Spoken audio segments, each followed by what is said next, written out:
It might be Monday, but you know what? It's the best kind of Monday because it is Omegahorn Monday from the road. If you're new here, every Monday I review the latest episode of the Tokusatsu series Kakusei Hunter Omegahorn. I don't always do it from my dad's hobby room, but this week I am. And today I am reviewing episode 4. Okay, negatives out of the way first, and we're done. On to the positives. No joke. This show is so much fun, beginning to end. It's literally, and like I said before, I am not Pokemon brained. This is not my style of adventure show usually, and it has got me sucked in. This show is actually a good lesson in, how you can draw in audiences who might not necessarily be into the type of show you're making, as long as you write the characters well, the world makes sense, and you inject a certain amount of fun and you actually care about the show you're making more than just, hey, we got to sell toys. This episode picks up on the last one where our main character Shout sort of won a town from a couple of corrupt bad guys.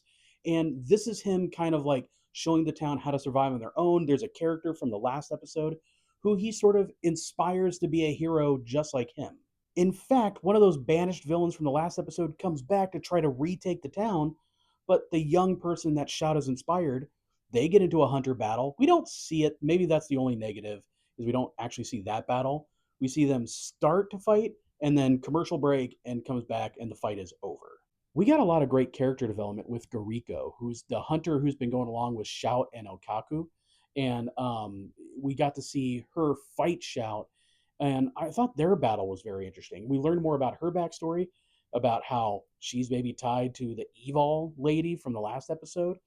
We learned a lot about Nkaku as well, about kind of like what happened to the other Omegahorn beasts and the lore that happened there. And this episode, unlike Ultraman Teo, this episode is really good at doing setups and payoffs and weaving in all the extra story beats instead of just focusing on one set of characters and their drama.